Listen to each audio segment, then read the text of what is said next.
Okay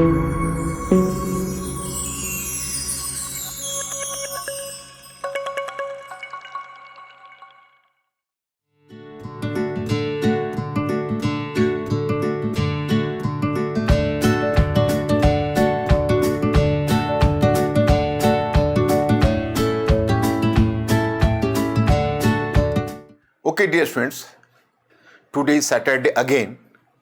आज शनिवार है तो एक लेक्चर अवेटेड है, आप जानते हैं, क्योंकि इसी तिथि को हम लोगों के बीच आपस में एक कम्युनिकेशन कायम होता है।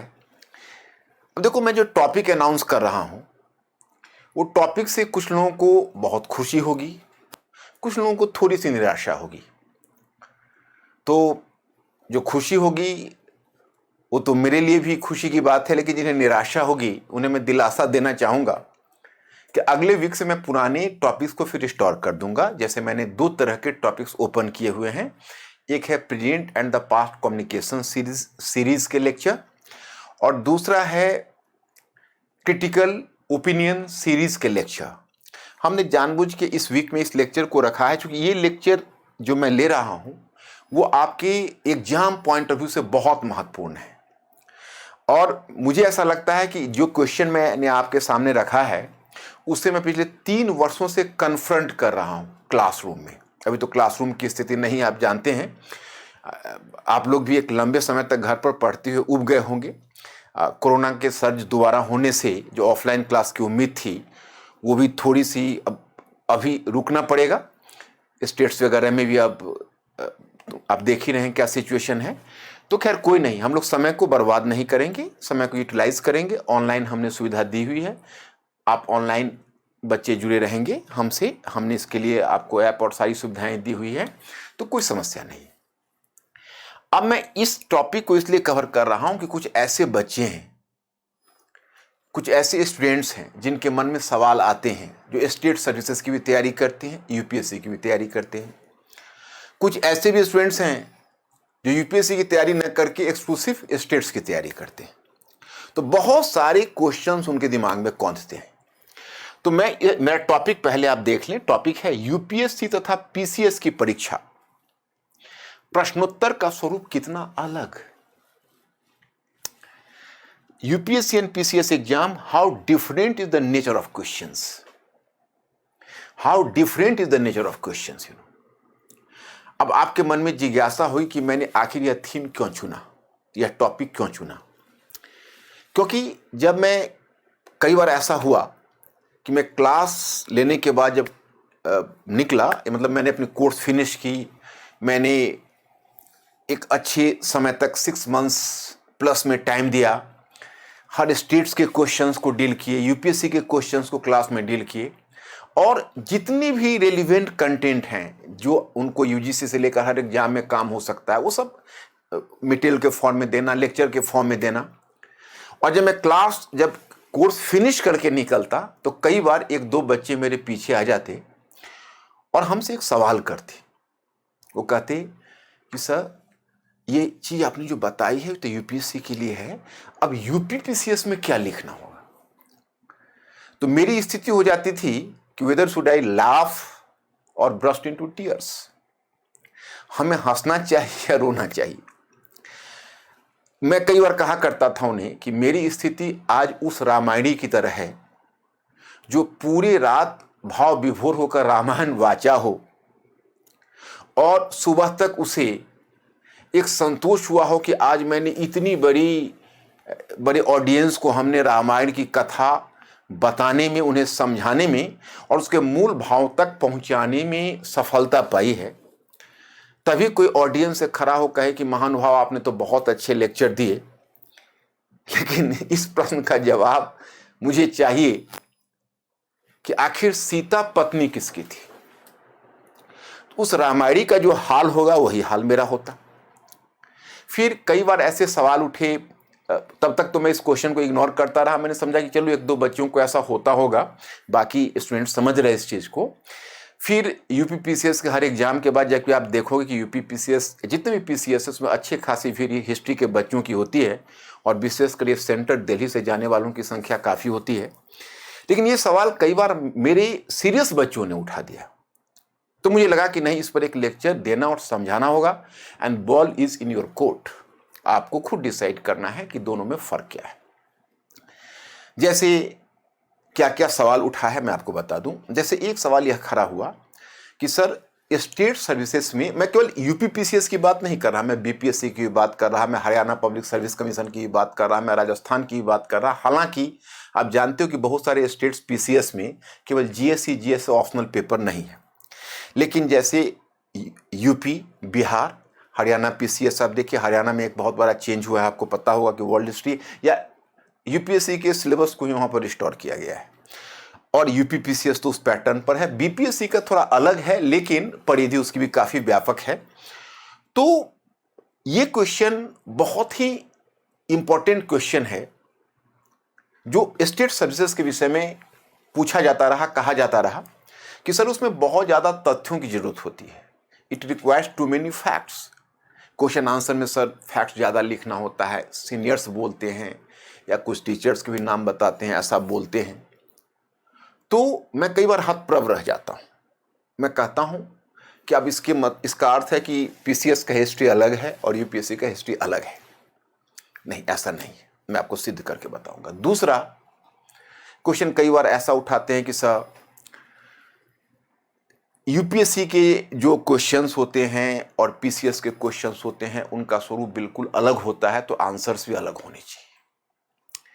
तीसरा मुद्दा उठाते हैं, कई बार तो ऐसे भी सवाल आए हमारे सामने, I was amazed, I was you can से वाइडली सरप्राइज्ड कि आखिर इस सवाल का क्या मैं जवाब दूं।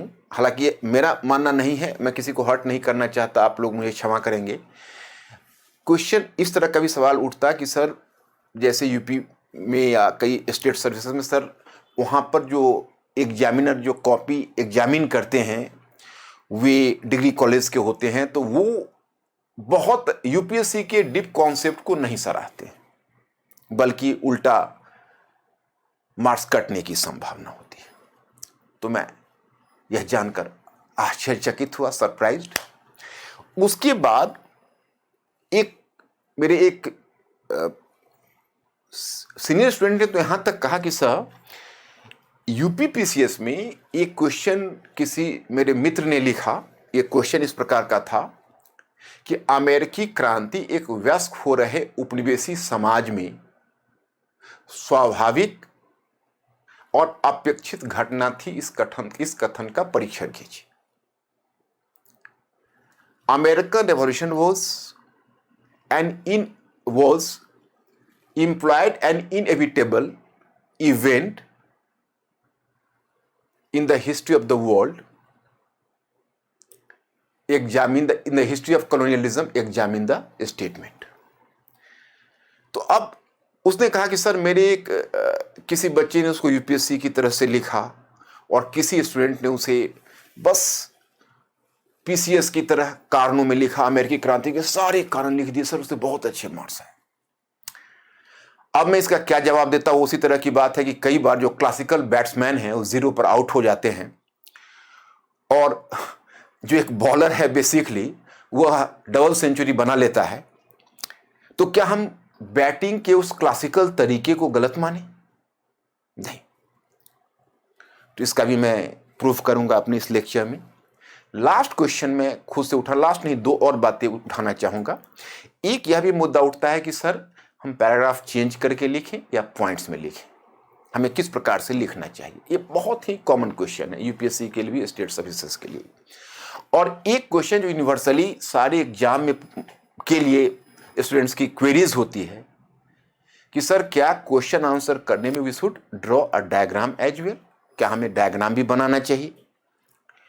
अब इन सारे का जवाब हम आपको बताते हैं। देखिए, पहली चीज कि आप स्टेट सर्विसेज और यूपीएससी को अलग अलग ना माने। 2-3 कारणों से मैं सिद्ध करना चाहूंगा। पहला कि ऐसी कई स्टेट्स हैं जिनके सिलेबस बिल्कुल ही यूपीएससी के पैटर्न पर है। जैसे आप यूपी पीसीएस को ले, अब इधर आप हरियाणा पब्लिक सर्विस कमीशन का भी डल गया है। और जहां तक बीपीएससी का सवाल है तो वो एग्जैक्टली नहीं है, लेकिन जितनी बड़े एरिया टॉपिक्स की परिधि है, उतनी परिधि को देखते हुए, उतने बड़े पेरिफेरी को देखते हुए, it is not possible you are moving from topic to topic and still you are digesting and preserving the things in your inner mind. It is not practically possible. अब जो चीज आपने ग्रेजुएशन और honours level पर पढ़ा है, आपने inter level पर पढ़ा है, कुछ आपने पोस्ट ग्रेजुएशन लेवल पर पढ़ा है, उन सबको मिलाकर उन्होंने एक सिलेबस बनाया हुआ है। आपने जो चीज यूनिवर्सिटी में 4 वर्षों में पढ़ी है, मैं ये केवल हिस्ट्री की बात नहीं कर, सारे सब्जेक्ट की बात कर रहा, माने graduation plus something more than graduation and something less than post graduation. तो आपको वो सारी चीजें 6 मंथ्स में पढ़कर और तैयार करना है। तो पहली बात तो ये है कि एरिया इतना बड़ा है कि आपका गेस वर्क नहीं चल सकता, क्योंकि आप बिल्कुल ही इसको कंजेक्चर नहीं कर सकते। You are not going to, you can say make a conjecture कि what would be the type of questions. 2 चीजें होंगी, एक तो एग्जैक्ट आपको क्वेश्चन नहीं मिल सकते, क्वेश्चन मिलना तो बड़ी दूर की चीज है, लेकिन आप टॉपिक को भी टच नहीं कर सकते कि अगर इस बार इस टॉपिक से आए हैं तो दूसरे साल, दूसरे वर्ष दूसरे टॉपिक से आएंगे। और उन स्टेट्स में जहां उन्होंने बिल्कुल से ऑप्शनल हटा दिया है, वहां जीएस के क्वेश्चंस को जाइए, आप राजस्थान में जाइए, आप अन्य कुछ ऐसे स्टेट्स में जाएं और आप देखें कि जनरल स्टडीज में जो उनके क्वेश्चंस के स्तर हैं, आप बीपीएससी में भी देखिए जीएस के जो क्वेश्चंस हैं, आप यूपीपीसीएस में भी देखिए। एक कॉमन चीजें आपको ये मिलेगी कि उन जीएस वाले पार्ट में, ऑप्शनल पार्ट में नहीं, जीएस वाले पार्ट में वो अधिकांश अपने स्टेट्स की बातों को उठाते। सपोज अगर they are just putting a question on the great revolt of 1857, as the tail part they will put the question कि what was the role of Bihar in this movement, or if they are just asking about the Quit India movement of 1942, they will just pose the same type of question there। वो उसी तरह से एक tell के part में जोड़ देंगे। UPPCS में भी वही करेंगे। 1857 के महाविद्रोह का कारण बताइए, उसमें बिहार की क्या भूमिका है। तो ये एक सामान्य सी प्रवृत्ति होती है कि किसी क्वेश्चन को स्टेट से जोड़ो, जीएस वाले में, ऑप्शनल वाले में नहीं। ऑप्शनल वाले में प्राय कॉमन होता है, कोई एक्सेप्शनली कोई क्वेश्चन ऐसा होता है जो स्टेट वाले मुद्दे से जोड़कर पूछते हैं। ओके, तो अब इतना बड़ा एरिया कवर करने के लिए तो सबसे पहले मुझे लगता है कि जो पढ़ने का तरीका है वो पूरी तरह बदलना चाहिए, और उसके लिए मैं ऑलरेडी आपको तरीका कई बार बता चुका हूं, कई बार डिस्कस कर चुका हूं, कोई नई चीज नहीं है। आपको दोनों स्टडी साथ साथ करनी पड़ेगी, vertical study and horizontal study. Vertical study and horizontal study ये करनी ही पड़ेगी आपको, क्योंकि पहले फैशन रहा जब हम लोग स्टूडेंट लाइफ में थे, तो ये तकनीक जैसे वर्टिकल स्टडी है, इसके लिए मैं हिंदी में बोलता हूं लंबवत अध्ययन, और हॉरिजॉन्टल स्टडी का मैं नाम देता हूं क्षैतिज अध्ययन। कई बार आपके साथ मेरी चर्चा हो चुकी है, हो सकता है आपकी मेमोरी में हो।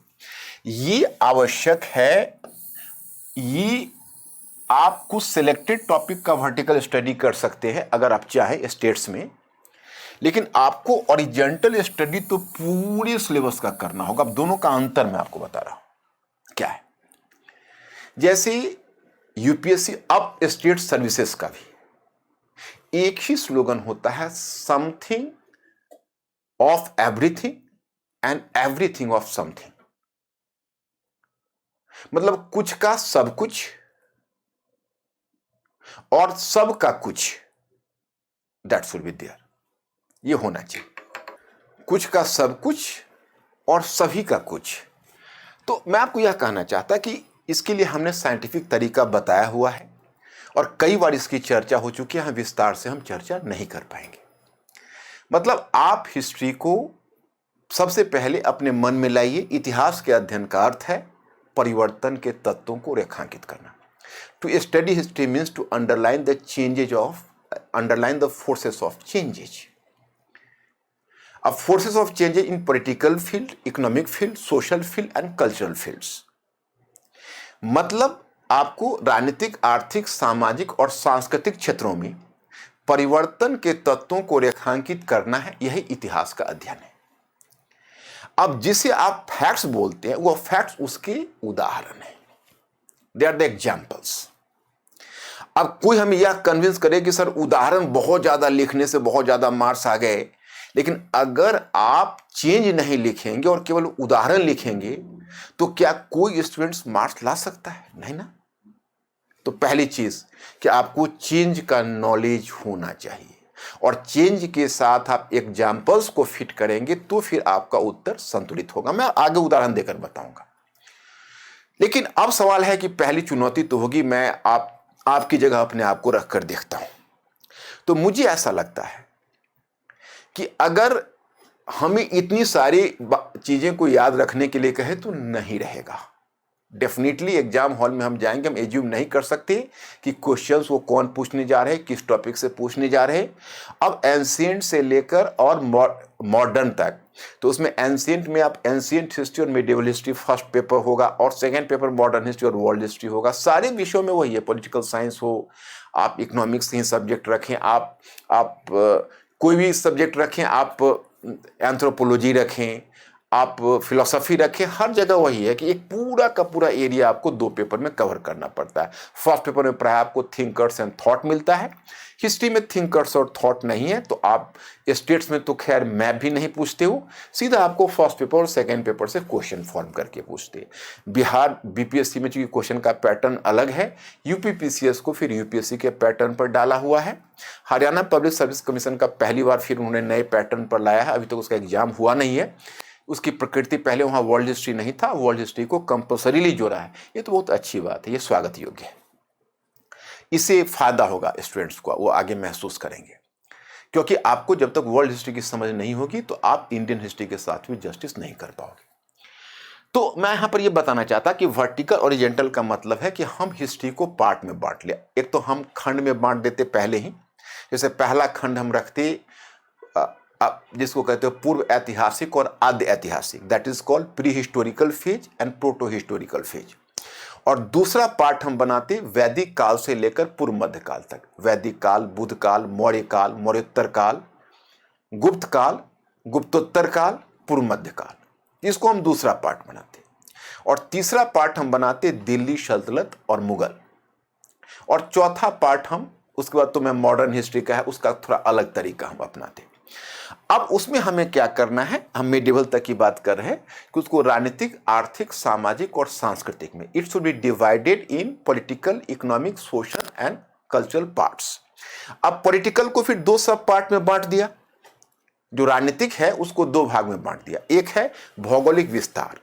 अब इसमें हमें देखना है कि कैसे किसी काल में राज्य बना, राज्य से साम्राज्य बना, फिर साम्राज्य कैसे टूटा, राज्य बना, और किस प्रकार से हम वहां से पूरी यात्रा करते हुए, जैसे हम अगर सेकेंड 1 पार्ट को वैदिक काल से लेकर पूर्व मध्य काल तक उसके पूरी राजनीतिक घटनाक्रम को हम अपने ढंग से समझने का प्रयास करेंगे। फिर वहां से जब हम आगे बढ़ते हैं तो ये पार्ट 2 हुआ। पार्ट 2 के बाद फिर हम आते हैं पार्ट 3 पर। तो पार्ट 3 में आपका आता है दिल्ली सल्तनत और मुगल का पार्ट।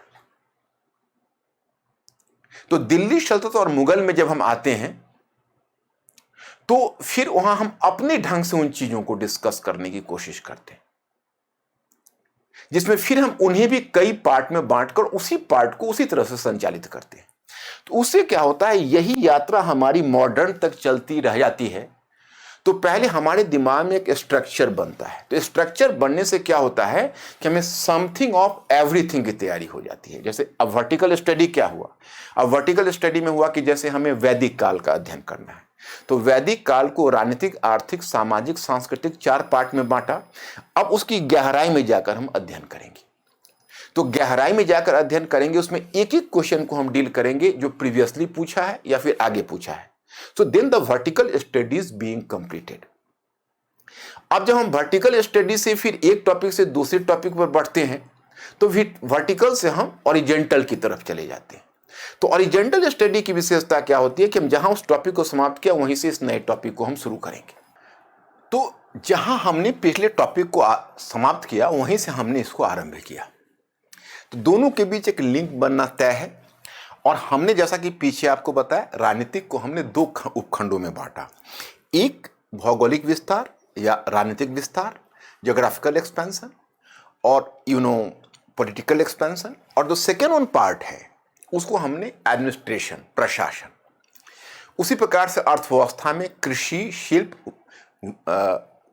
शिल्प, व्यापार, मुद्रा अर्थव्यवस्था, नगरीकरण, agriculture, trade and commerce, crafts, trade and commerce and industry, crafts, trade and commerce, industry, money economy and urbanisation.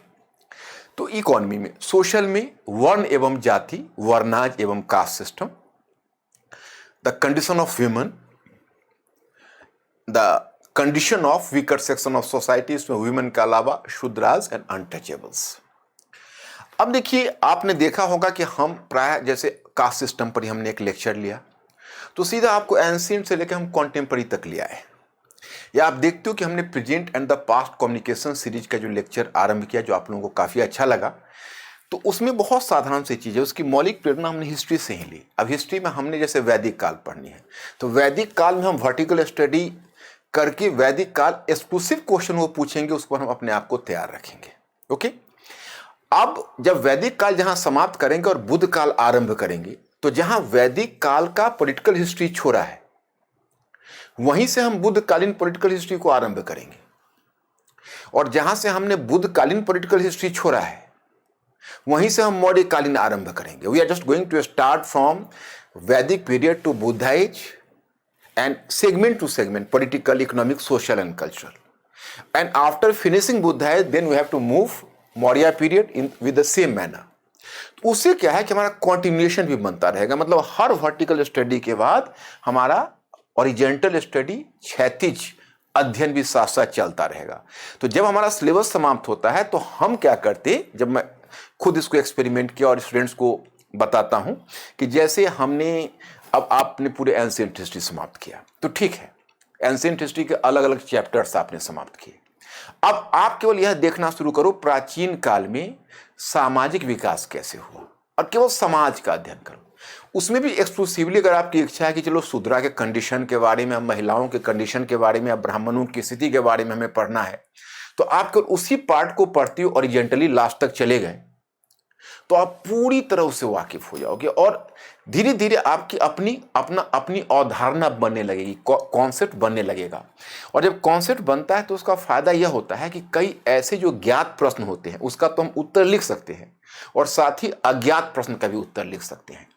तो इस वर्टिकल और ओरिजेंटल स्टडी दोनों को जोड़कर पढ़ने का लाभ क्या है? What is the benefit of the combined approach of vertical and horizontal study?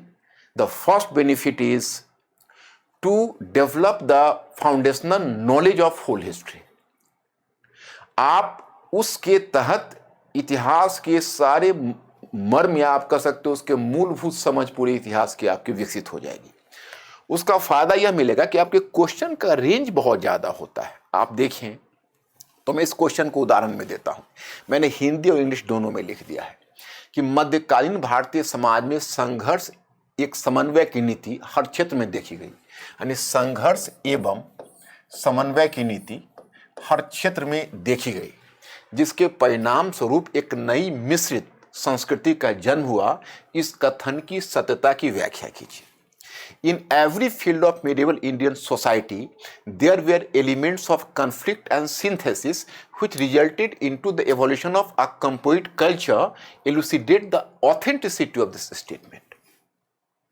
तो ये तो एक तरह का क्वेश्चन हुआ। ये आपसे पूछा जा रहा है कि मध्यकाल में, जिसको आप गंगा यमुनी संस्कृति कहते हो, उसका विकास हुआ और हर क्षेत्र में उसकी अभिव्यक्ति देखी गई। एक फैक्टर हुआ। दूसरा फैक्टर, जैसे दूसरा प्रश्न हमने रखा है कि अकबर के वैचारिक दृष्टिकोण का प्रतिबिंब तत्कालीन साहित्य में दृष्टिगत होता है, व्याख्या कीजिए।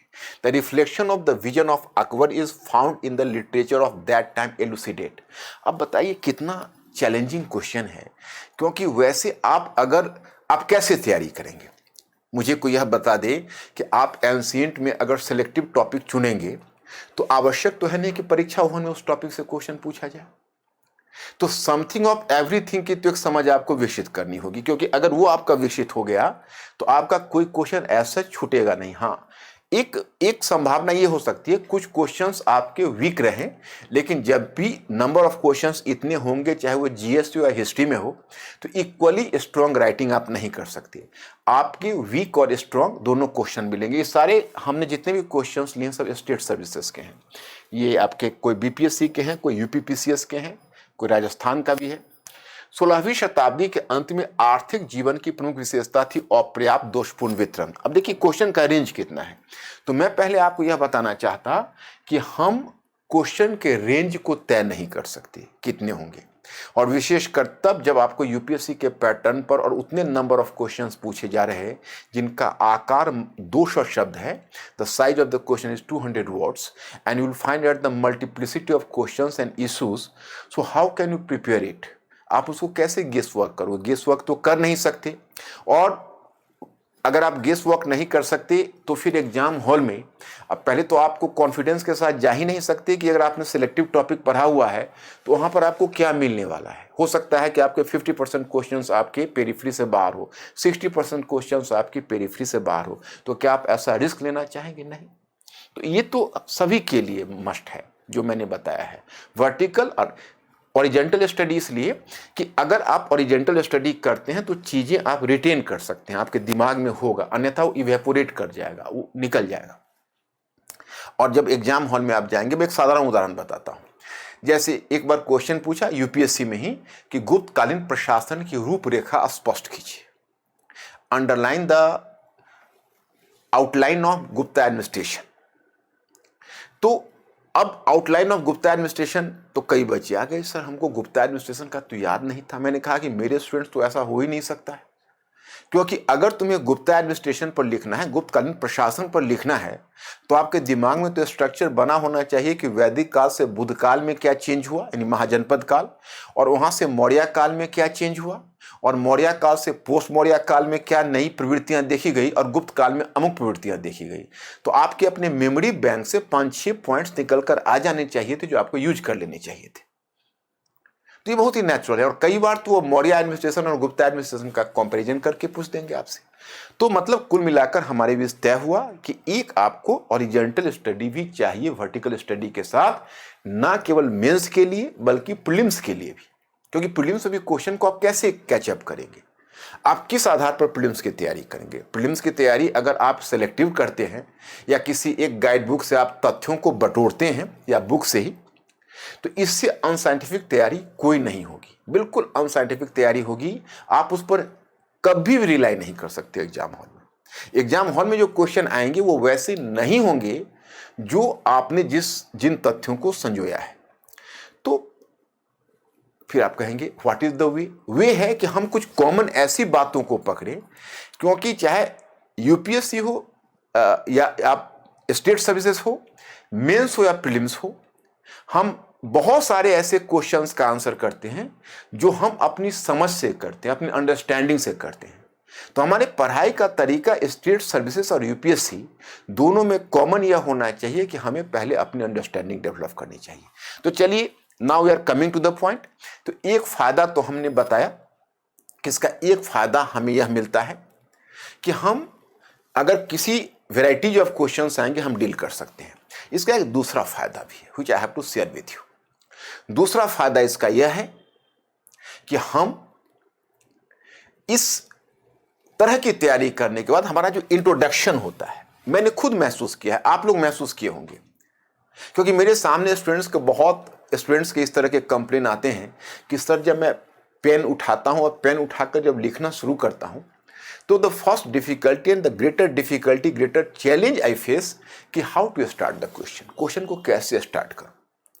अब अगर आपको फ्रांस की क्रांति पर ही लिखना है कि फ्रांस की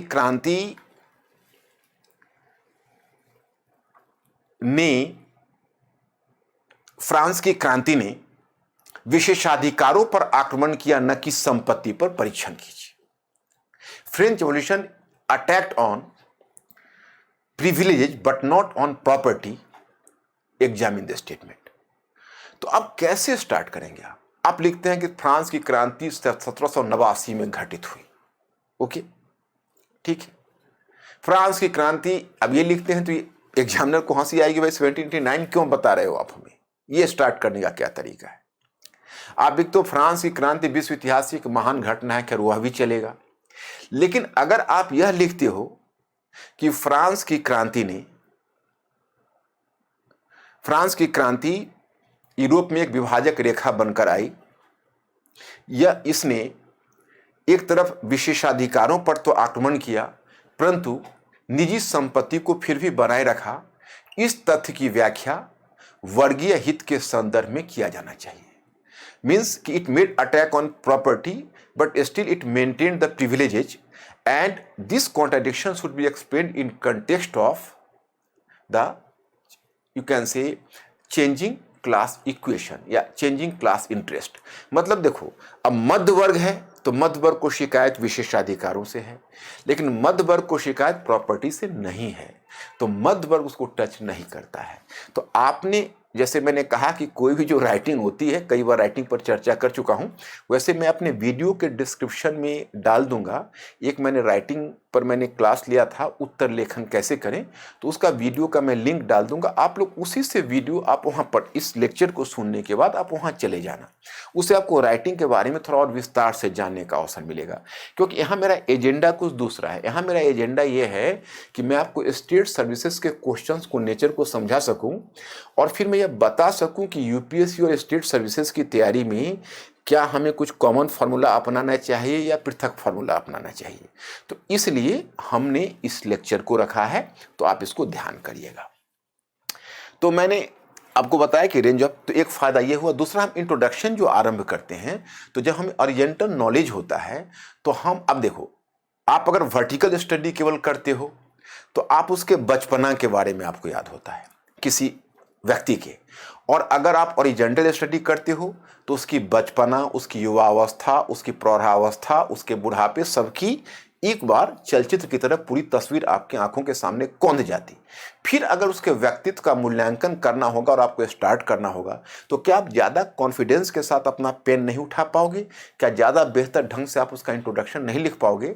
तो ये ओरिजेंटल स्टडी का दूसरा फायदा ये होता है कि आप बहुत बेहतर ढंग से अपने इंट्रोडक्शन को लिख सकते हो। तो ये दो फायदे हुए। अब दूसरा क्या है?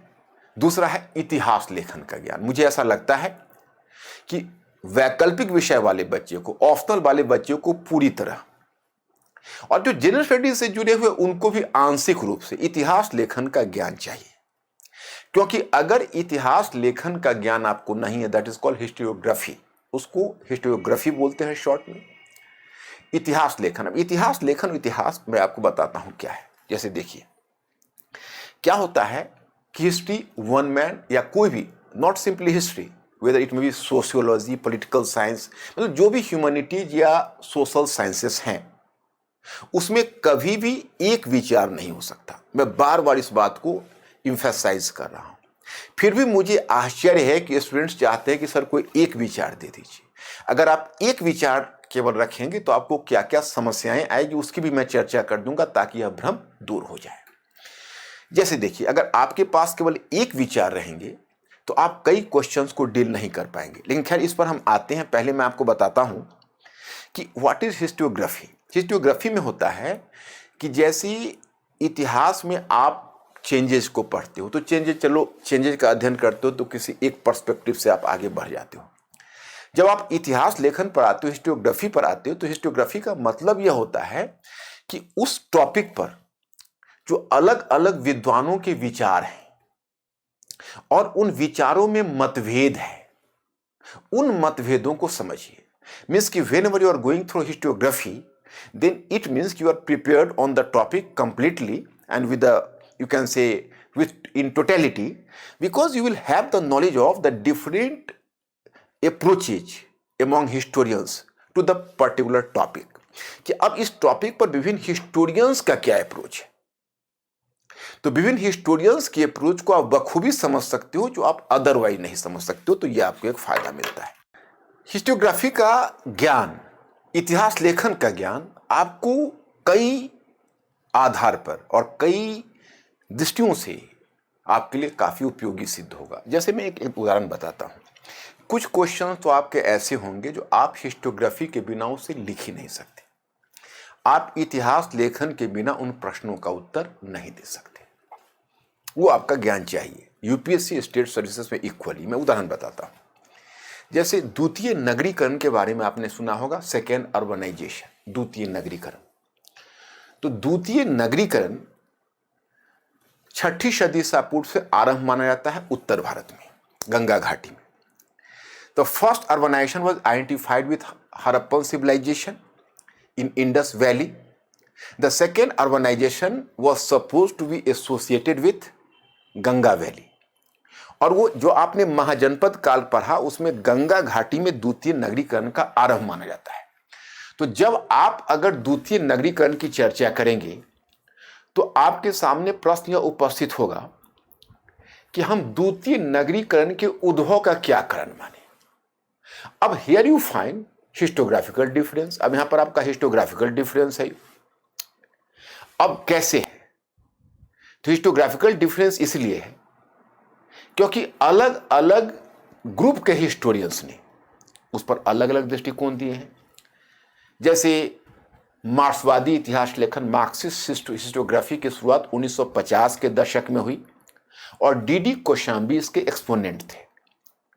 और डीडी कोशाम्बी ने मार्क्सवादी इतिहास लेखन चलाया था 1956 में, और उसके बाद उन्हीं की परंपरा से जुड़े आर्य शर्मा, डीएन झा, जिनका इसी वर्ष डेथ हो गया है, जिस पर मैंने एक श्रद्धांजलि भी उनको दी थी, आप लोगों ने देखा होगा, और वीएनएस यादव आदि, और कई हिस्टोरियंस पर उसका इंपैक्ट रहा है। तो ये बेसिकली जो मार्क्सिस्ट हिस्टोरियंस थे, उन्होंने वहां पर एक तरह से आप समझें तो टेक्नोलॉजिकल डिटर्मिनिज्म की बात की। उन्होंने कहा कि टेक्नोलॉजी में जो iron technology middle Gangetic basin में आई, तो मध्य गंगा घाटी में लौह उपकरणों के विस्तार के कारण द्वितीय नगरीकरण आया। आगे इस मत को सबसे पहले चुनौती दी डीके चक्रवर्ती ने। 1992 में ही हमने उनको पढ़ा था, रोल ऑफ आयरन। और फिर उसी परंपरा से ब्रिजेट और रेमंड अल्चेन, जॉर्ज अर्डोसी, बहुत सारे जुड़ते चले गए। मक्खन लाल ने कानपुर में इसमें रिसर्च किया। तो इन सबों ने इसको डिनाई किया। अब प्रॉब्लम क्या आएगा, मैं आपको बताता हूं कि आप कहते हो स्टेट सर्विसेज के क्वेश्चन सिंपल होते हैं, एकदम सिंपल। आपको वहां पर क्वेश्चन दे देंगे, I will just writing in Hindi, then I will speak in English as well simultaneously. जैसे वो आपको क्वेश्चन डाल देंगे कि द्वितीय नगरीकरण के कारण, द्वितीय नगरीकरण के कारणों का विवेचन कीजिए। द्वितीय नगरीकरण के कारणों का विवेचन कीजिए। विवेचन कीजिए।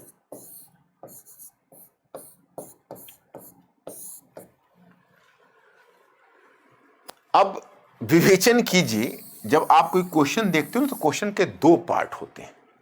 एक पार्ट होता है टॉपिक और दूसरा पार्ट होता है डायरेक्टरी। तो टॉपिक अपने आप में अधूरा है जब तक उसके साथ डायरेक्टरी नहीं होगी। ये डायरेक्टरी क्या है? तो दैट इज कीवर्ड। विवेचन कीजिए। अब हियर इन इंग्लिश कि discuss the causes of the rise of second urbanisation. Discuss, English में विवेचन का होगा डिस्कस। कई बार आपको विवेचन कीजिए की जगह लिखेंगे चर्चा कीजिए, उसका भी मतलब होता है डिस्कस। तो अब ये जब से जो बच्चे जब एडमिशन लेने आते हैं या पढ़ने आते हैं, उन्होंने बिगिनिंग ही की होती है, तो वो बार बार एक ही सवाल करते हैं, जिसका जवाब मैं इसके माध्यम से देना चाहूंगा कि सर हमें थोड़ा सा आप ज्ञान कराएं कि व्याख्या कीजिए, विश्लेषण कीजिए, परीक्षण कीजिए, आलोचनात्मक परीक्षण कीजिए, विवेचन कीजिए, टिप्पणी कीजिए। अब इन शब्दों का क्या मतलब है? What is the meaning of the term explain? That is a directory. Analyze, examine, critically examine, discuss, comment. तो इस क्वेश्चन की, इस शब्द की क्या मीनिंग है सर, हम कैसे यूज करें? अब मैं उसे कैसे बताऊं कि अभी तक तो उसने हिस्ट्री का वन डायलॉग भी नहीं देखा है। और जब तक मल्टीपल अप्रोचेज हिस्ट्री में आप नहीं समझेंगे, तब तक इन शब्दों का मतलब क्या है विवेचन कीजिए शब्द डाल दिया, ठीक है। हमने इसका मतलब बता दिया स्टूडेंट्स को कि भाई बच्चे होता है डिस्कस। पूछेंगे सर डिस्कस का क्या मतलब है? मैं कहूँगा डिस्कस का मतलब होता है कि किसी टॉपिक पर विभिन्न विद्वानों के विचारों को ध्यान में रखते हुए, उनको अपने संज्ञान में लेते हुए आप उनमें से आप कोई अपना विचार दीजिए। अपना विचार मतलब उन्हीं में से किसी एक विचार को आप प्रभावी विचार के रूप में दिखा दीजिए तो भी चलेगा, या अगर उनके बीच कुछ आप सामंजस्य लाकर अपना बता सकते हैं तो बताइए।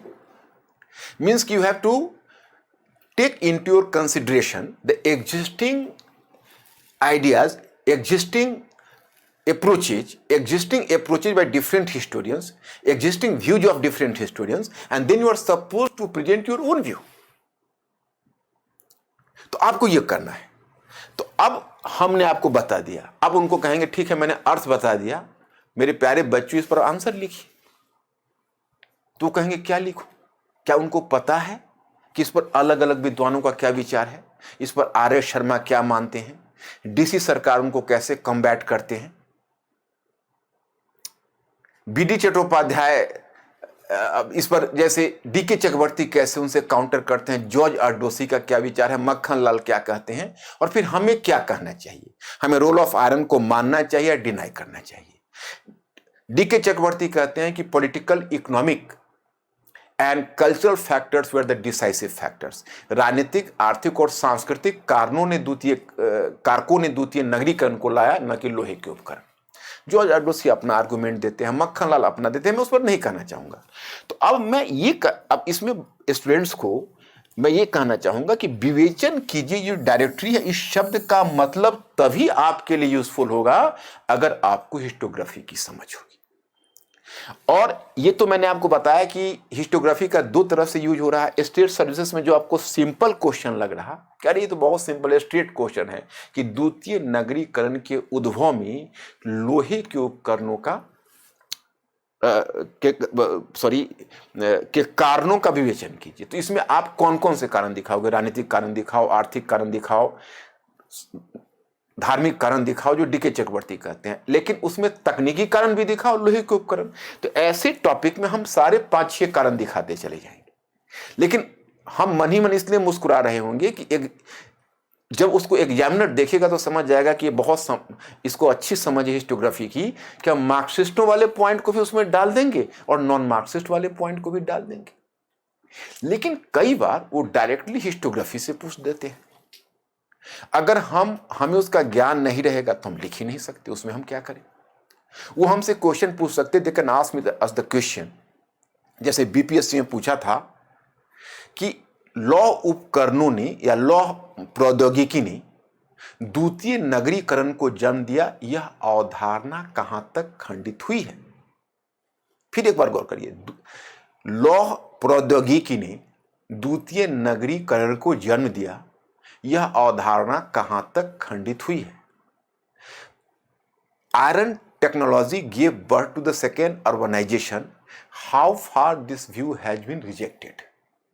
अब आप बताइए कि इसमें हमें बताना होगा कि देखिए ये अमुक हिस्टोरियन ये बोलते हैं, अमुक हिस्टोरियंस, अमुक ग्रुप के हिस्टोरियंस ये बोलते हैं, लेकिन हम ऐसा मानते हैं कि पूरी तरह खंडित नहीं तो आंशिक रूप से खंडित हो गई है या पूरी तरह से खंडित हो चुकी है। यह आपकी समझ पर डिपेंड करती है कि आप इसे कैसे डील करोगे। यह क्वेश्चन आपसे पूछा है बीपीएससी। उसी प्रकार से डिक्लाइन ऑफ मुगल एम्पायर में डिफरेंट हिस्टोग्राफिकल स्कूल्स हैं। अगर आप इंडियन हिस्ट्री का एक कंट्रोवर्शियल टॉपिक समझेंगे तो वह है डिक्लाइन ऑफ मुगल एम्पायर। तो डिक्लाइन ऑफ मुगल एम्पायर में बहुत सारे व्यूज है, अलीगढ़ स्कूल ऑफ हिस्टोरियंस है, फिर आप देखेंगे बहुत सारे आप देखेंगे उसमें पहले राष्ट्रवादी थे, सर जगन्नाथ सरकार थे, श्री राम शर्मा थे, फिर आ गए जो दूसरे फैक्टर को ले रहे थे, फिर आ गए ये Aligarh school of history Marxist historians, फिर उसके आगे रिविजनिस्ट हिस्टोरियंस आ गए। तो ये पूरे की पूरी उसमें हैं। और बीपीएससी में क्वेश्चन पूछता है कि इस कथन से आप कहां तक सहमत हैं कि मुगल साम्राज्य के पतन मुगल अर्थव्यवस्था में अधोगति का परिणाम था। How far do you agree with the statement कि the decline of Mughal empire was the result of the declining trend in Mughal economy? अब हाउ फार, या उसको थोड़ा वो चेंज कर दें, चेंज यह कर दें कि वो वहां पर डाल दें कि मुगल साम्राज्य का पतन उसकी अर्थव्यवस्था में अधोगति का, मुगल अर्थव्यवस्था में या भारतीय अर्थव्यवस्था में अधोगति का परिणाम था।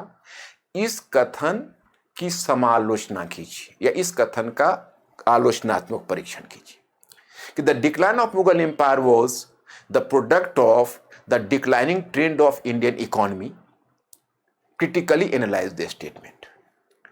तो जब वह आलोचनात्मक परीक्षण कीजिए पूछते हैं, डायरेक्टरी में रखते हैं, उसका मतलब होता है कि किसी भी टॉपिक के सबल और निर्बल पक्ष, पक्ष और विपक्ष दोनों बातों को देते हुए विवेचन कीजिए में 2 से अधिक विचार होंगे। और जो आलोचनात्मक परीक्षण कीजिए उसमें 2 ग्रुप के विचार प्राय होंगे, एक ऐसा मानेगा, दूसरा दृष्टिकोण ऐसा मानेगा। लेकिन उन दोनों दृष्टिकोणों के बीच से आप या तो तीसरा रास्ता निकालिए या फिर you have to select one of them as the dominant view. आपको उन्हीं में से किसी एक के विचार को प्रभावी विचार के रूप में ले लेना है। So my students, here I have to give you can say sufficient hint to you कि how will you deal this type of directory or how will you deal with this type of keywords without the knowledge of historiography। आपको अगर इतिहास लेखन की समझ नहीं होगी तो आप विवेचना कीजिए, आलोचनात्मक परीक्षण कीजिए, समालोचना कीजिए, क्या आप सहमत हैं। क्या आप सहमत में प्राय होता है कि हम अधिकांशतः असहमति के बिंदु जताते हैं। आप कहां तक सहमत है, how far, one is do you agree. तो कनोटेशन नॉर्मली, हालांकि इसके अपवाद हैं, बहुत कुछ डिपेंड करता है टॉपिक के ऊपर, लेकिन नॉर्मली इस तरह का विचार होता है। और तीसरी बात यह होती है कि अगर इस तरह के स्टेटमेंट होंगे, क्या आप सहमत हैं, तो आप कहां तक सहमत है, how far do you agree, तो मतलब होता है यहां तक सहमत है, यहां तक नहीं है। तो कुल मिलाकर हमें हिस्टोग्राफी का नॉलेज चाहिए, अन्यथा हम जस्टिस नहीं कर पाएंगे। और यह यूपीएससी के लिए भी चाहिए और स्टेट सर्विसेज के लिए इक्वली चाहिए। तो अब 2 बात हम लोगों के बीच तय हुई, एक तो ओरिजेंटल स्टडी का अप्रोच दोनों के लिए चाहिए। ये सभी मैंने स्टेट के क्वेश्चन को ही रखे हैं, यूपीएससी का एक भी क्वेश्चन इसमें नहीं डाला है। अब इधर प्रवृत्ति स्टेट में क्या होती है कि यूपीएससी के क्वेश्चन को, एक बार यूपीपीसीएस का या बीपीएससी का पेपर हुआ था, I am not recalling possible in BPSC, उसमें जो सेकेंड वन पेपर था, जिसमें सेकेंड वन पेपर तो नहीं, सॉरी, उसका जो वर्ल्ड हिस्ट्री पार्ट था, उस वर्ल्ड हिस्ट्री पार्ट को यूपीएससी से सीधा उठा के क्वेश्चन को डाल दिया। और यूपीपीसीएस में तो आप जानते हैं 2 पेपर हो, तो वैसी स्थिति में यूपीपीसीएस में सीधा नकल करते हैं, क्वेश्चन उठाते हैं, डालते हैं उसको। तो उसमें तो हम इसको बंक नहीं कर सकते। दूसरी चीज यह है कि हाँ, तो दूसरा हुआ हिस्टोग्राफी। तीसरा, सोर्सेस ऑफ स्टडी का नॉलेज चाहिए दोनों के लिए इक्वली। सोर्सेस ऑफ स्टडी इसलिए इंपॉर्टेंट है कि अब you can take the example of ancient history. So definitely you can see the incidents occurred thousands of years back, even in medieval history thousands of years back, so which happened in 1000 years back, and no eyewitness is there, or we are not having any eyewitness or the man who participated in the event. तो how can you make the statement with proper authenticity? तो सबसे बड़ा मुद्दा यह होता है कि जो घटनाएं हजारों वर्ष पहले घटित हुई, जिसका कोई चश्मदीद गवाह नहीं है, उन घटनाओं पर हम लिख रहे हैं, तो कैसे संभव होगा। तो उसके लिए हम लोग किसका प्रयोग करते हैं, तो सोर्सेस ऑफ स्टडी का। अब सोर्सेस में एक आर्कियोलॉजिकल एविडेंस होता है, दूसरा लिटरेरी एविडेंस होता है, एक साहित्यिक साक्ष्य होता है, दूसरा पुरातात्विक साक्ष्य होता है। तो जब स्टूडेंट्स पढ़ते हैं तो सोर्सेस ऑफ स्टडी को व्यावसायिक ढंग से पढ़े, अच्छा ये सोर्सेस ऑफ स्टडी है, ये है, ये सिक्के हैं, ये नहीं। सोर्सेस ऑफ स्टडी आपको हर चैप्टर में जोड़कर पढ़ना होगा। That is the part and part of your syllabus, and you will be surprised to know that कि not to speak of the optional paper, you will go through the question paper recently in GS paper in UPSC, and you will come to realize that at least 2 questions in general studies paper are directly verging on sources of study. मैं तो दंग रह गया। मैंने culture वाले part में देखा UPSC में 2 क्वेश्चन इस वार सोर्सेस के थे, और 2018 में एक विदेशी लेखन माने एक सोर्सेस ऑफ स्टडी पर 2018 में भी क्वेश्चन था। आई वॉज सरप्राइज कि हाउ इज इट पॉसिबल, ये कैसे संभव है। तो मैं यहां पर आपको यह बताना चाहूंगा कि यह सोर्सेस ऑफ स्टडी की समझ हमें चाहिए। जैसे इसी बार देखिए आप कि उसमें आपसे पूछा है कि शैलकृत गुफाएं, प्राचीन काल में शैलकृत गुफाएं आरंभिक संस्कृति और इतिहास, भारतीय संस्कृति और इतिहास को जानने का एक महत्वपूर्ण स्रोत है। How is the you can से rock cut temples are the one source of knowledge for the study of history and culture during ancient period। ये आपका इसका क्वेश्चन है जनरल स्टडीज का। और उसी प्रकार से आपसे क्वेश्चन पूछा है दूसरा मिडिवल हिस्ट्री में। सबसे आश्चर्य हुआ कि फारसी इतिहास लेखन, उस काल में फारसी लेखन, मध्यकाल में फारसी लेखन उस युग के युगबोध को दर्शाता है। परीक्षण कीजिए। Persian writing is reflecting the temperament of the time, examine the statement. तो अब 2 क्वेश्चन सोर्सेस ऑफ स्टडी से हैं, और सोर्सेस ऑफ स्टडी तो इतना इंपॉर्टेंट है कि मॉडर्न के लिए भी आपको इक्वली इंपॉर्टेंट है।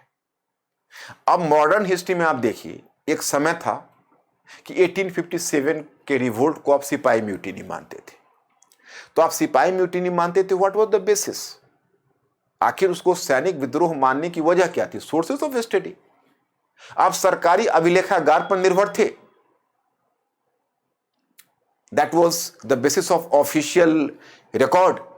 और ऑफिशियल रिकॉर्ड टेम्पर्ड था, उसका उद्देश्य था यह सिद्ध करना, अरे कोई बड़ी बात नहीं थी, कंपनी चाहती थी सिद्ध करना, it was not a great event. अरे थोड़ी सी हमारे कुछ कंपनी की नीति में थोड़ी सी भूल हुई थी, जिस कारण से कुछ सिपाही ने रिवोल्ट किया, हमने उसको दबा दिया।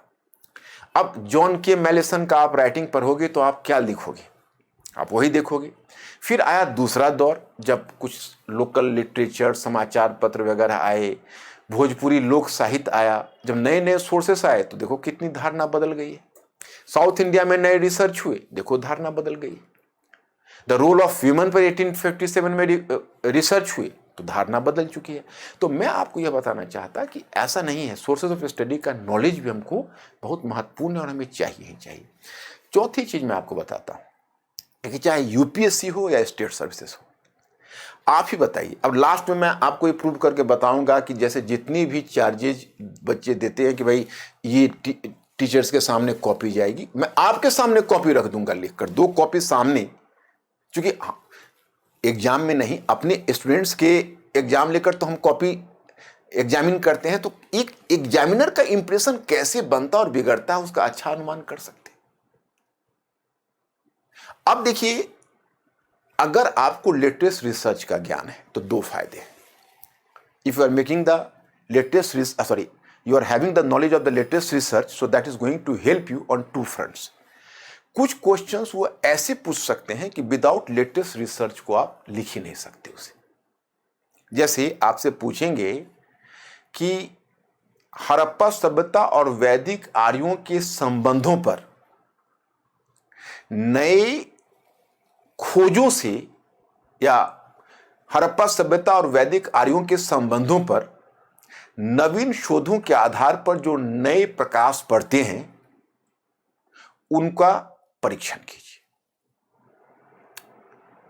On the basis of the relations between the Harappan people and Vedic Aryans, the new studies throwing और you can say the new research is throwing out the new light. So please explain the new approach to the study of the relations between the Harappan people and Vedic Aryans। तो आप मान लीजिए अगर ऐसे questions आपको डालते हैं तो आपको राखी गढ़ी के एक्सकैवेशन का ज्ञान होना चाहिए। आप ये नहीं कहोगे नहीं स्टेट सर्विसेज में हम नहीं लिखेंगे। तो आपको जो सनौली में, जो यूपी में बागपत में खुदाई हुई, उसका ज्ञान होना चाहिए। आपको जो जेनेटिक फूड प्रिंटिंग में जो डीएनए जो नए शोध, और कजाकिस्तान वगैरह में जो नए एक्सकैवेशन हुए हैं जिनके बारे में किसी लेक्चर में आपको कहा होगा, उसका ज्ञान होना चाहिए। तो कैसे जेनेटिक इंजीनियरिंग ने उसमें भूमिका निभाई, लिंग्विस्टिक क्या बोलता है, आर्कियोलॉजी और लिटरेचर तो पहले से चले आ रहे थे, परंतु लिंग्विस्टिक पर शोध हुआ है। 300 जो लॉइन वर्ड्स हैं जो यहाँ के मुंडा के हैं और जो द्रविडियंस के हैं वो शब्द मिले हैं संस्कृत में, तो उस शब्द यहाँ आकर मिक्स हुए हैं या बाहर से आए हैं, सोच सकते हैं यहाँ के मिक्स हुए हैं। इसका मतलब है कि संस्कृत बाहर से आया और यहाँ के शब्द मिक्स हुए।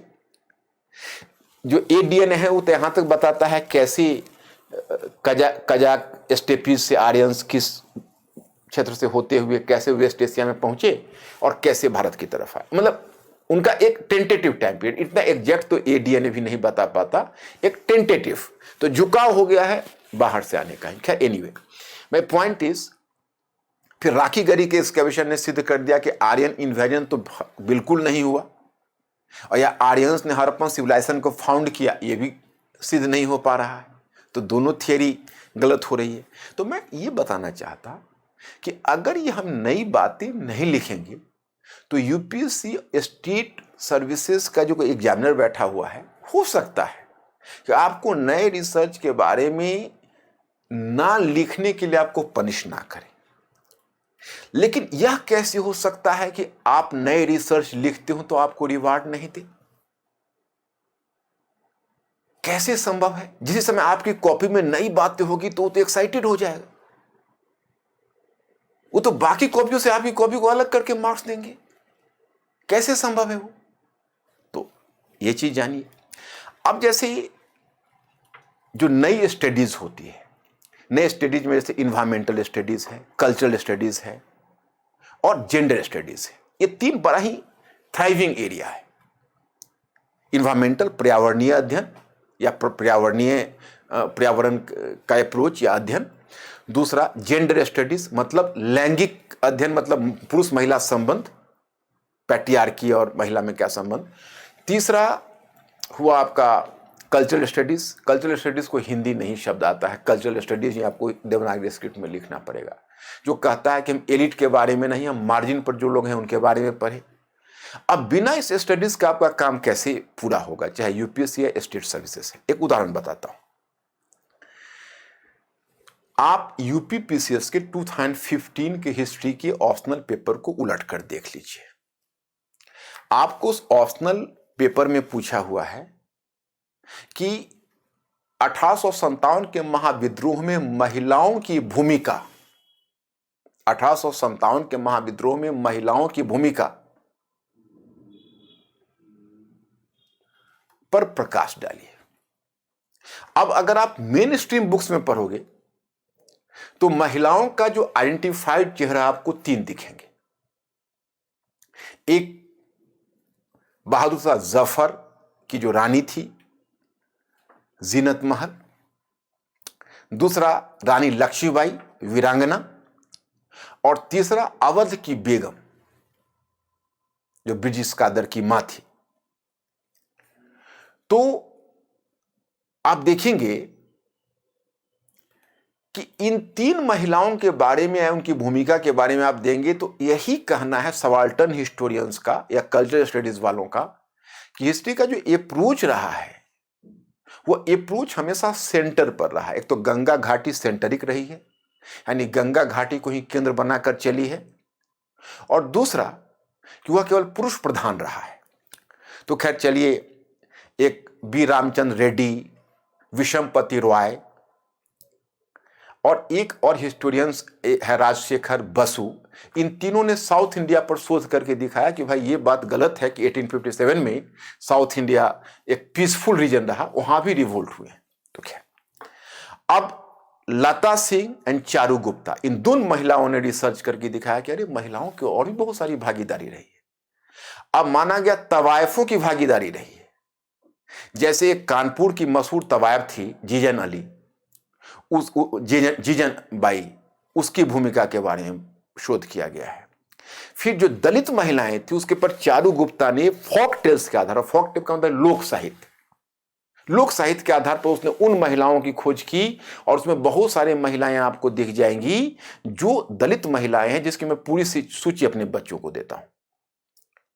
तो अब जैसे अवंतीबाई लोधी है या महावीर बाई है, तो ऐसे बहुत सारी महिलाएं जिसने हिस्सा लिया, लेकिन अभी तक वो मेन स्ट्रीम हिस्टोग्राफी में नहीं।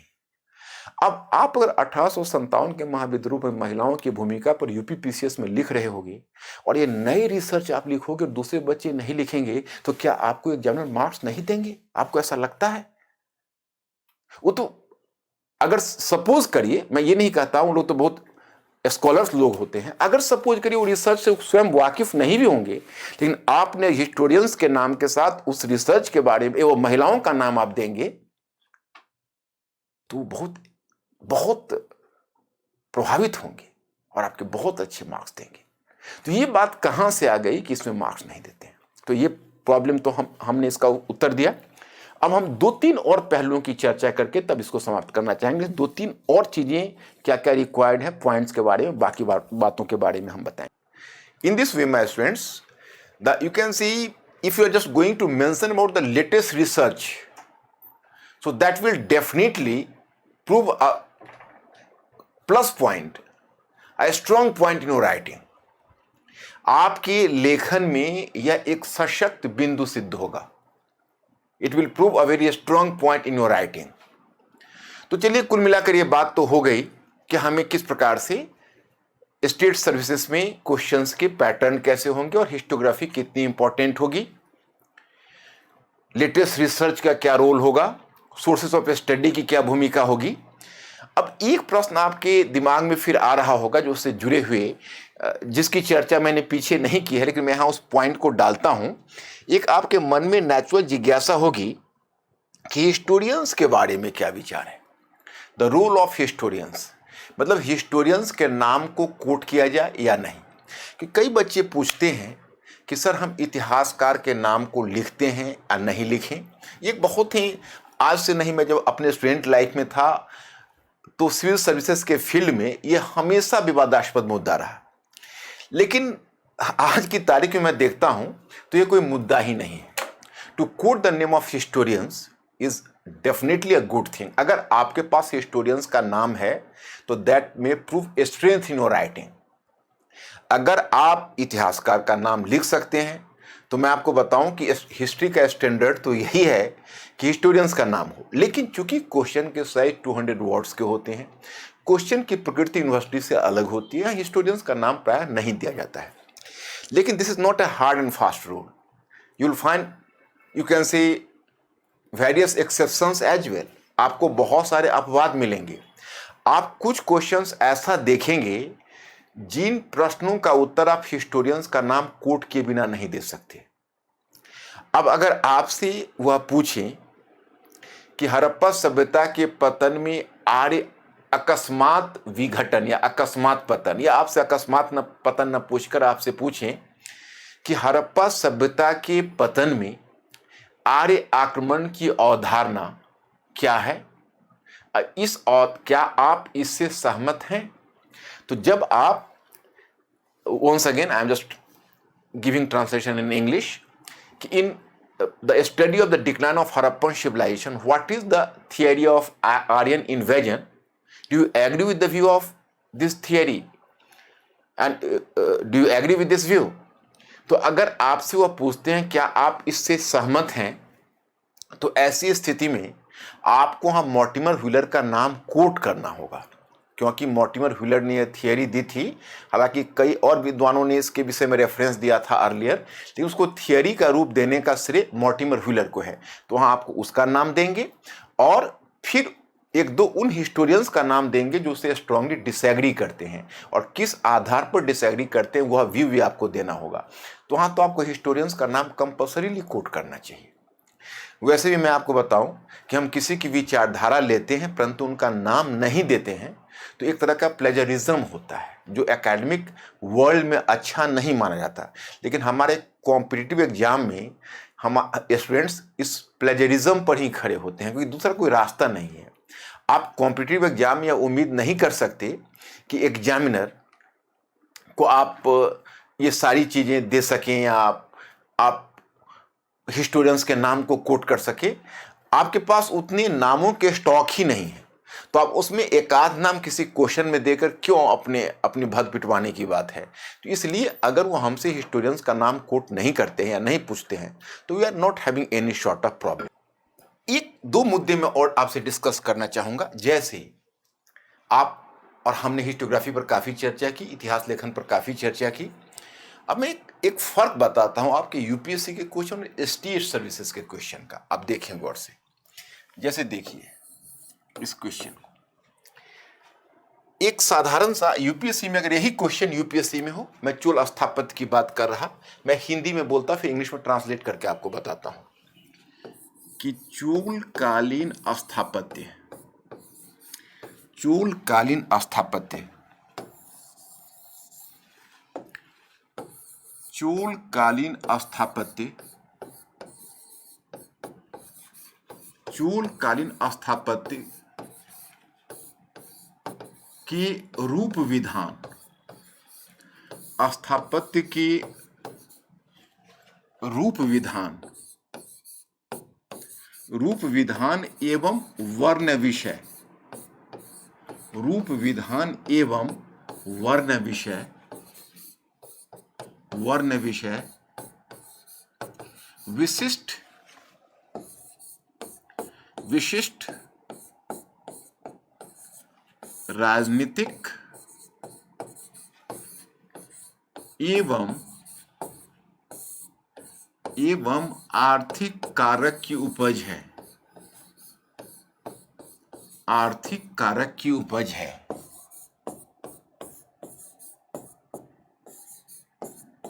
कारक की उपज है, परीक्षण कीजिए, उपज है, परीक्षण कीजिए। अब now I am repeating it in English, very simple. देखो, रूप विधान, रूप विधान का मतलब है आकार, और वर्ण विषय का मतलब है कंटेंट, इंग्लिश में बोलते हैं। तो you can write in this manner कि the form and the content of Chola architecture was shaped up by or inspired by the specific political and economic factor examine the statement। तो अब वर्ण विषय के लिए कंटेंट मतलब अगर कोई स्थापत्य है उसके अंदर जो कुछ भी है वो उसको कंटेंट बोलते हैं, और जो स्थापत्य का आकार है उसकी जो संरचना है, स्ट्रक्चर है, तो उसी हम उसके लिए टर्म आया है रूप विधान, ये शब्द आया है। तो ये क्वेश्चन यूपीएससी में 94 में पूछा था, और यूपीएससी अगर वही क्वेश्चन को इस तरीके से पूछता है। अब मैं स्टेट सर्विस का एग्जाम्पल देता हूं। जैसे आप इस क्वेश्चन को देखिए, चोल मंदिरों की प्रमुख विशेषताओं को रेखांकित कीजिए। यूपीपीसीएस में एक क्वेश्चन है।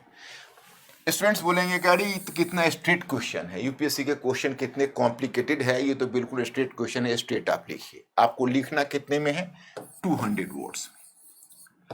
यूपीएससी में भी आपको 200 शब्दों में अब लिखना है, तब तो की बात अलग थी। 2013 के बाद तो 200 वर्ड्स हो गए, अब आपके भी 200 वर्ड्स हैं। तो अब सवाल यह उठता है कि जब आपको विशेषताएं लिखनी होगी तो विशेषताओं में अगर आप केवल मंदिरों की बनावट पर लिखते रहेंगे, उसी पर आप 200 वर्ड्स पूरा कर देंगे, क्योंकि आपके पास तो स्वतंत्रता 600 वर्ड्स की लिखने की नहीं है। और आपका जो मुख्य डिमांड ऑफ क्वेश्चन है वो क्या है? विशेषताएं। तो उसमें पहली जरूरत क्वेश्चन राइटिंग में होती है कि आपका एक बढ़िया इंट्रोडक्शन होना चाहिए। इंट्रोडक्शन कहां से आएगा? जैसा कि मैंने आपको बताया कि जब आप वर्टिकल स्टडी के साथ ओरिजेंटल स्टडी करेंगे, जब आप लंबवत अध्ययन के साथ क्षैतिज अध्ययन करेंगे, तो फिर आपका इंट्रोडक्शन निकल कर आएगा। जैसे आप जब चोलकालीन मंदिरों के बारे में लिख रहे होंगे तो आपके जेहन में, आपके मस्तिष्क में पल्लव कालीन मंदिर होंगे, चोलकालीन मंदिर होंगे, और फिर आगे विजयनगर कालीन मंदिर भी होंगे, और मदुरई कला भी होगी। तो आपके दिमाग में पूरी की पूरी तस्वीर है। तो आप स्टार्ट करना है तो कैसे स्टार्ट कर सकते हैं? आप स्टार्ट कर सकते हैं कि द्रविड़ स्थापत्य का प्रारूप जो, या उसकी मूलभूत संरचना जो पल्लवों के अधीन आरंभ हुई थी, जो पल्लवों के अधीन द्रविड़ स्थापत्य की आधारभूत संरचना जो पल्लवों के अधीन विकसित हुई थी, वह चोलों के अधीन पूरी तरह उभर कर आई। अब आपने यह इंट्रोडक्शन दिया, उससे पता चला कि भाई यह चोलकालीन स्थापत्य एक महत्वपूर्ण पड़ाव है द्रविड़ स्थापत्य का। और आगे इसका फर्दर विकास और भी देखने को मिल सकता है। अब इसके बाद जहां फीचर्स की बात होगी तो केवल हाँ ठीक है, आप राजराजेश्वर टेम्पल की चर्चा करोगे, आप गंगईकोंडचोलपुरम के टेम्पल की चर्चा करोगे, आप चाहो तो 2-3 और भी टेम्पल्स की चर्चा कर सकते हो, परंतु उन टेम्पल्स का नाम बताने से या फिर टेम्पल्स का केवल स्टाइल बताने से शायद आप उतना इंप्रेस नहीं कर पाओगे जितना आप इसी 200 शब्दों में, जिसको गागर में सागर भरना कहते हैं, माने you have to, you can say, express your ideas within the stipulated time and the word limit। अब कैसे संभव है? तो जैसे पहला फीचर हमें दिखता है कि आप पल्लव स्थापत्य से अगर आप वाकिफ हैं होंगे, क्योंकि जब आपने इस तरह से अध्ययन किया जैसा कि मैंने आपको बताया, तो आपको पता चलेगा कि पल्लवों के अधीन जो अधिकांश मंदिर हैं वो रॉक कट टेम्पल है, that is called rock cut temple. अब रॉक कट टेम्पल यानी पहाड़ों को काटकर बनाए गए मंदिर, उसे कहते हैं स्मारक मंदिर। और फिर सॉरी, उसे कहते हैं रॉक कट टेम्पल को मोनोलिथिक बोलते हैं। मोनोलिथिक का मतलब एकाश मंदिर। तो एकाश मंदिर जो होते हैं वो एकाश मंदिर पल्लवों ने बनाए, हालांकि पल्लवों के अधीन स्वतंत्र रूप से बनाए गए मंदिर का एग्जाम्पल आपको मिलता है जिसको आप शोर टेम्पल कहते हैं। लेकिन चोलों के अधीन स्पष्ट रूप से स्वतंत्र रूप से मंदिर बनने लगे। मतलब पल्लव कालीन जो मंदिर जिसे आप मोनोलिथिक टेम्पल कहते हो, जिसे हमने हिंदी में एकाश मंदिर कहा, वह परंपरा चोलों ने छोड़ दी थी। तो एक फीचर इसका हो जाएगा फीचर के रूप में, जैसे आपने इंट्रोडक्शन दे दिया, अब आपके मन में आता है मैं पॉइंट्स में लिखूं या पैराग्राफ चेंज करके। पॉइंट में यह कंप्लेन नहीं होना चाहिए कि पॉइंट्स में ज्यादा अंक देते हैं। एक्चुअली होता यह है कि जो बच्चों की तस्वीर मस्तिष्क में स्पष्ट नहीं होती है, तो वो क्या करते हैं कि वो चीजों को पैराग्राफ टू पैराग्राफ राइटिंग करते हुए खुद उलझाते हुए चले जाते हैं। तो जब परीक्षक उस कॉपी को पढ़ते हैं तो उन्हें कुछ कंक्रीट दिखता नहीं, और अगर दूसरे बच्चे में वो पॉइंट्स देखते हैं तो कम से कम पॉइंट से वो काम भर चीजें लेकर और उसे अंक दे देते हैं। Marks, they are just avoiding the mark, this is the situation, truth is that. तो उसका एक सहज उपाय यह है कि आप पॉइंट्स में लिखें या छोटे पैराग्राफ में बांट कर लिखें। जो इंपॉर्टेंट टर्म है उसको उसी पेन से आप, उस शब्द को भी आप चाहे तो अंडरलाइन कर सकते हैं, छोटे छोटे पॉइंट्स बनाकर भी, छोटे छोटे पैराग्राफ बनाकर भी लिख सकते हैं, पॉइंट्स में भी लिख सकते हैं। आपको दोनों स्वतंत्रता है।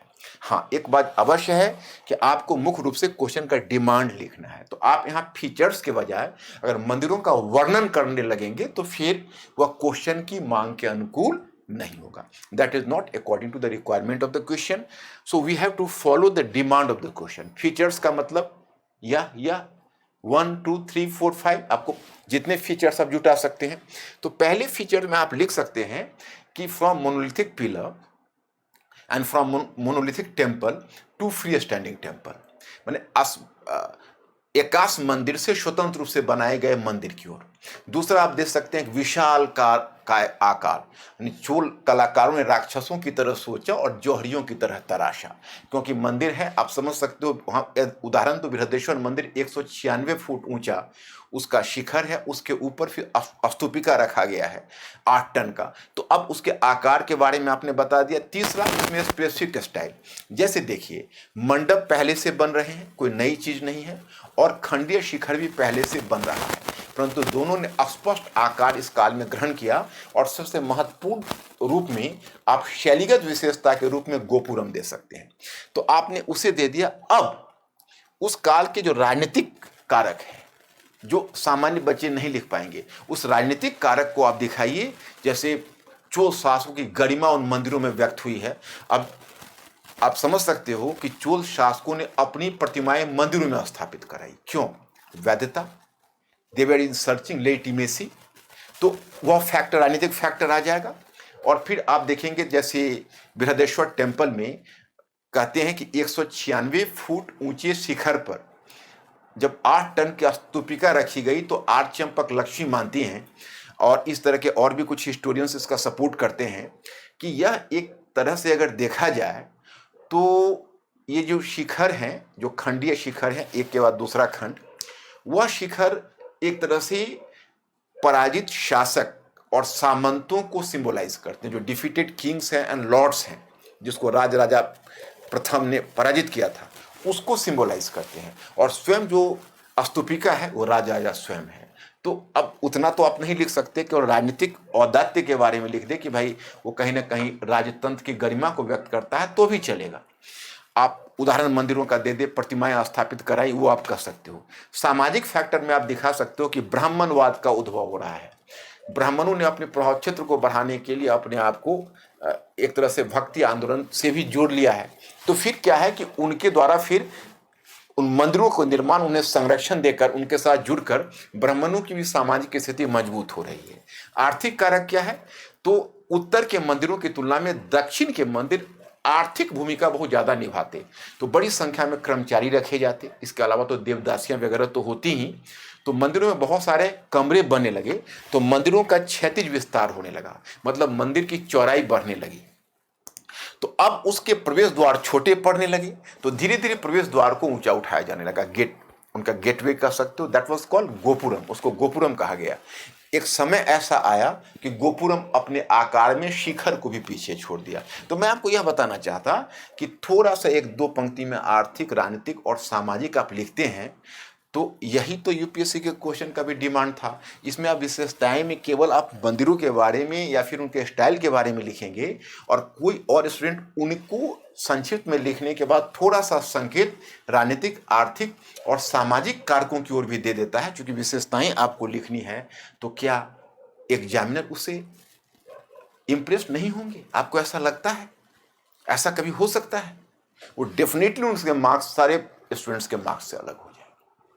तो कहां दोनों के बीच किसी तरह का विरोधाभास है, तो मेरी तो समझ में नहीं आ रहा। मैं तो मानकर चलता कि अगर आपका स्टैंडर्ड है, अगर आपने स्टैंडर्ड तरीके से पढ़ा हुआ है, तो यूपीएससी और स्टेट सर्विसेज, हाँ, संबंधित स्टेट के कुछ उनके स्पेसिफिक चीजों पर आप विशेष नजर रखिए, बाकी आपकी तैयारी कॉमन होनी चाहिए,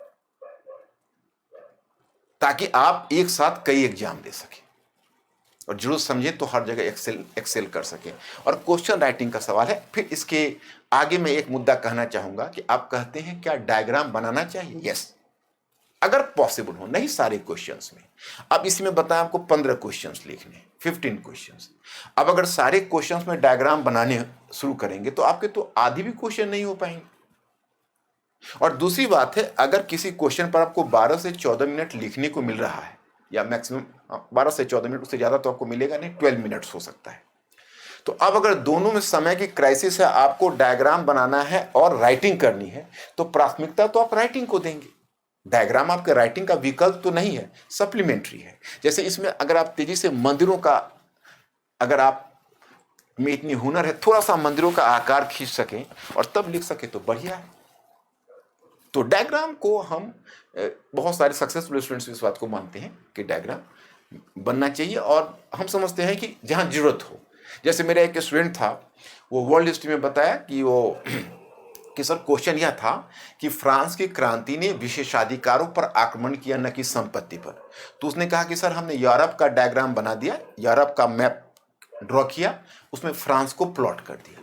तो मैंने कहा कि इससे आपका कौन सा अभिप्रेत पूरा हुआ, इसमें आपने एग्जामिनर को क्या मैसेज दिया? तो प्लीज इस तरह के डायग्राम ना बनाएं जो इरेलीवेंट हो, जो असंबद्ध हो, वैसे डायग्राम से आप बचें। तो यह भी हमारे प्रश्न का हल हो गया। हाँ, मैं एक बात आपको अवश्य कहना चाहूंगा कि आपके शब्द सामर्थ्य या आपके जो लेखन सामर्थ्य है वो बढ़ने चाहिए। मैंने you should develop the better capability of writing. Capability से मतलब यह है कोई ऑर्नामेंटल लैंग्वेज नहीं, फ्लाउरी लैंग्वेज नहीं, अलंकृत भाषा नहीं। आपको एक ऐसी भाषा का प्रयोग करना चाहिए जो आपके भाव को वहन करने में सक्षम हो।